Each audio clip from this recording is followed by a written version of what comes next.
So here's what we talked about so far. We talked about frame of reference, reference points, and position changing.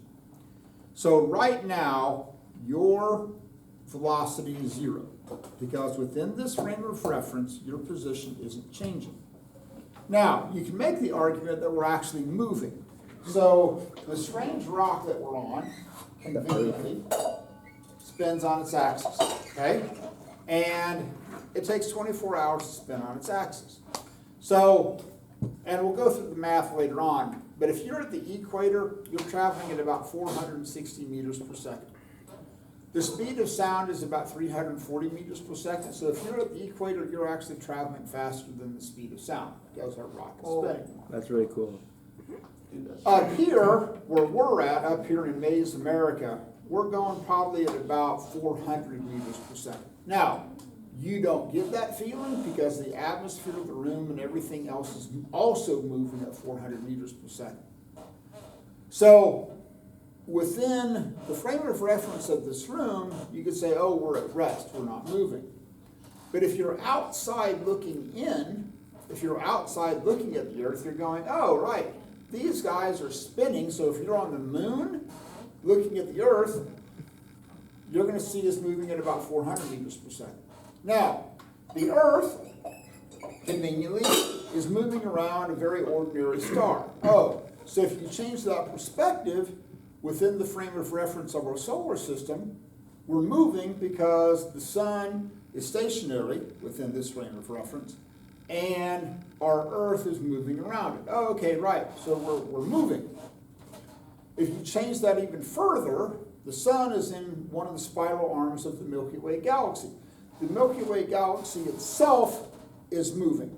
So we're being dragged along with our star as we go around the Milky Way galaxy. Okay, so we're not at rest then.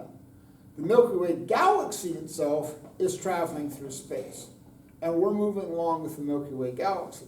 So you can either go from being at rest within this room to, oh, we're on a little rock moving around an average star moving through the Milky Way galaxy, and the Milky Way galaxy itself is traveling through space. So depending upon how you view that perspective, you're going from at rest to, wow, we're on a spaceship traveling through space, depending upon how you want to view the situation. Okay, now, velocity time graphs. Let's start with this idea. So oddly enough, position time, that keeps track of where you are as a function of time. Velocity time graph keeps track of how fast you're moving as a function of time. So Dylan's in his truck. He has a speedometer that reads in meters per second instead of miles per hour. At time 0, he's here. And that's going to go from 0 to 4 meters per second in 2 seconds. So to give you some perspective, 4 meters per second would be like a slow jog, okay? Not a full-out sprint, it's kind of a slow jog. So humans can do 4 meters per second. Dylan, do you have enough information to calculate the slope of that line since that took 2 seconds? Yes. What would the slope of that line be? 2 meters per second. Okay? Yeah. So one option is you could say it's 2 meters per second per second.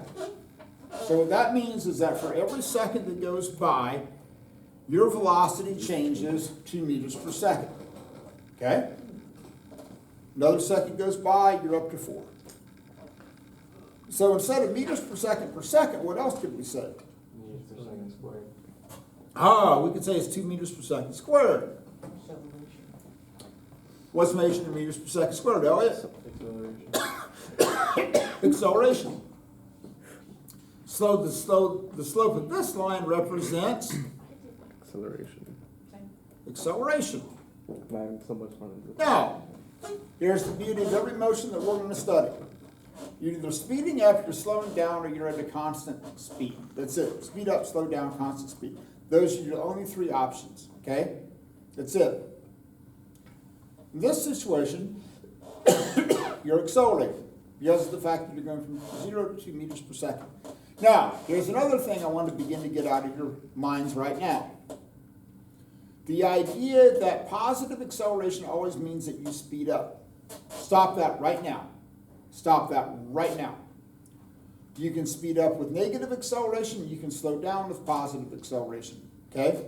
So get out of your minds right now that the sign of the acceleration has any indication whatsoever whether you're speeding up or slowing down. It doesn't. But here's what is important in this situation. I have positive velocity and I have positive acceleration. So here is the absolute truth. If your acceleration and velocity have the same sign, you speed up. And there's no exceptions to that rule whatsoever. None. Zero zip. So if I take this squirrel and I drop it, did the squirrel speed up? Yes. Yeah. Yes. So what do you know about velocity and acceleration? They were both positive.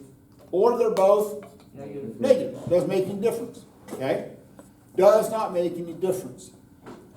If they're both positive, they speed up. If they're both negative, you speed up. Now go, oh, you can't speed up with negative acceleration? Sure I can. Let's say that the squirrel is going to start here at 0, and it's going to speed up to negative 2 meters per second. Okay? Cool. The slope of that line is negative 2 meters per second squared. I'm speeding up with negative velocity and negative acceleration. Okay? So get out of your minds right now that negative means you speed up, positive means you're slowing, whatever. Okay? Just stop. You don't know what's going to happen. Well, the only thing you do know is if they have the same sign, you're speeding up. If they have opposite signs, you're slowing down. Now, let's go back to Dylan driving his truck. So Dylan presses down on the gas pedal, and he speeds up to 4 meters per second. Now, at this point, Dylan is going to cruise at 4 meters per second. Okay? He's going to cruise at 4 meters per second. Are you accelerating, Dylan? No. No, because your velocity is not changing, right? So one of the ways you can calculate acceleration, and there's a whole bunch of different ways. One is that you can go v equals v naught, v minus v naught over time.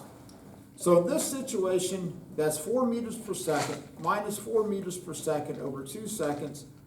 You get an acceleration of 0 meters per second squared. Okay? That's it. So constant velocity, and this is going to be important, constant velocity on a velocity time graph is shown as a horizontal line because that just means your velocity isn't changing.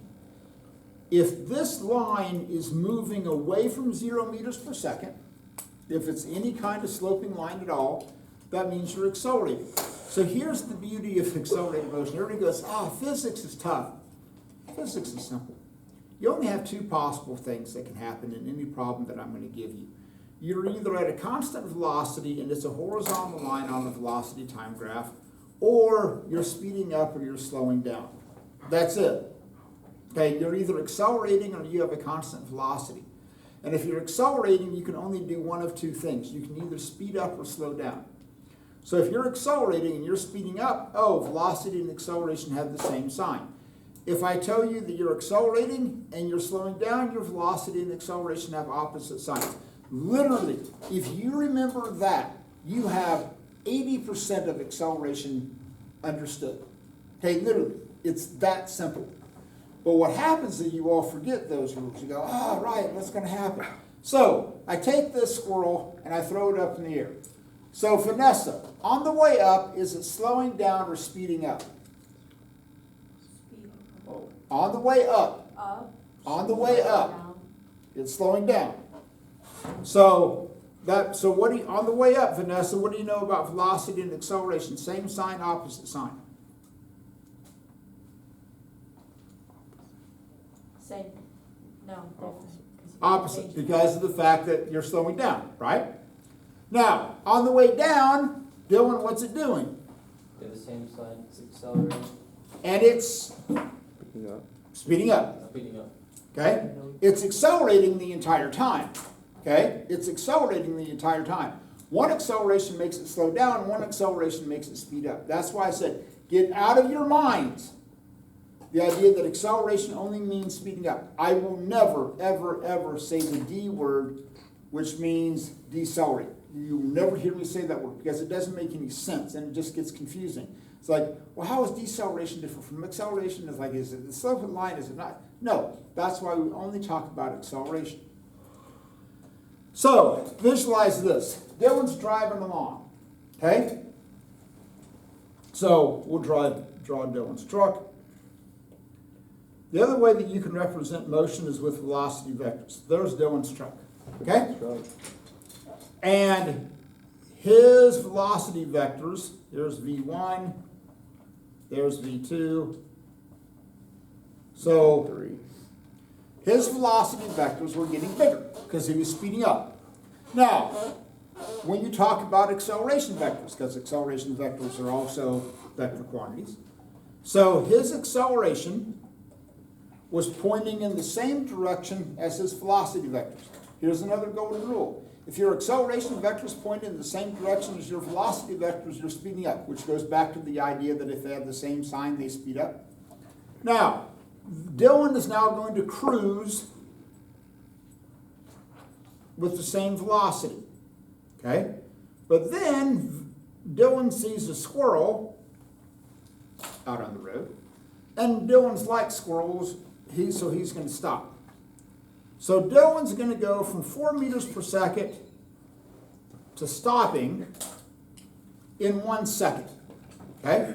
Dylan, did you accelerate? Yes. Because your velocity changed, right? Yeah. Now, acceleration is velocity final minus velocity initial. So his final velocity is 0. So I'm going to take 0 minus 4 meters per second and divide that by 1 second and get negative 4 meters per second squared. Okay? Now, here's what I want you to see. Oh, I had positive velocity on that negative acceleration. Therefore, what is he doing? Speeding up or slowing down? Slowing down. So now, when that happens, when he begins to slow down, now his acceleration vectors are going to point in the opposite direction and he's going to slow down. Okay? So literally, when you drive home today, every time you speed up, your velocity and acceleration vectors are pointing in the same direction. Every time you slow down, your velocity and acceleration vectors are pointing in the opposite direction. Because that's the only thing you can do in terms of acceleration. Speed up, slow down. Eventually, you can move in circles, but that's not what we're going to talk about. Now, visualize this. Dylan takes off. He goes from 0 meters per second to 4 meters per second, cruises, sees a squirrel, stops, hits the brakes.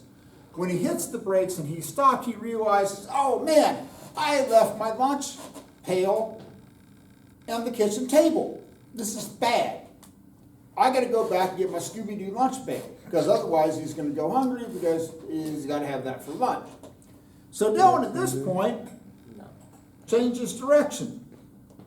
And now he's going to change direction, so now his velocity vectors go negative because of the fact that he changed direction. Now, an interesting thing happens.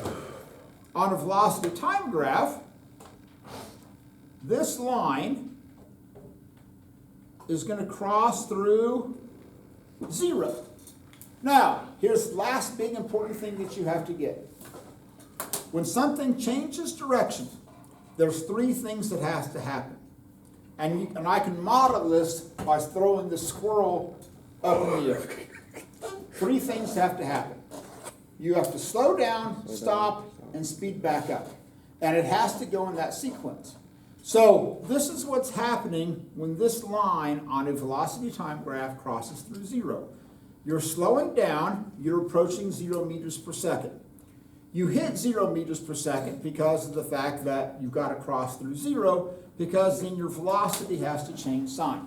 So if you remember these things, if you're speeding up, velocity and acceleration have the same sign. You're slowing down, velocity and acceleration have opposite signs. Anytime you change direction, velocity has to change sign. If you change direction, 3 things have to happen. You have to slow down, stop, speed back up. If you remember those three things, everything else is gonna pretty much take care of itself. Okay, this is also, I gave you a very quick summary of the notes that I handed out. If you're a visual person, if you're a reader, if you like to make your own notes, highlight stuff, that's what those notes are for. I highly recommend doing that. Now, Dylan, I'm gonna tell you right now, do not complain about this lab that I'm gonna give you on white paper. I actually, this is a true story, on Friday, I thought of you. I went all the way down to, And you intentionally got white paper? no. I actually went all the way down to the office to get blue paper, turn it off on blue paper. And I used a copier down here in the G Hall workroom. And there's two trays, and it always feeds out the top tray. I put the blue paper in the top tray. Hit print, it printed it out of the second tray, which had the white paper in it. So it wasn't for lack of me trying to get that on blue paper, okay? Blame the copier. All right, stop that again. Let me hand this out.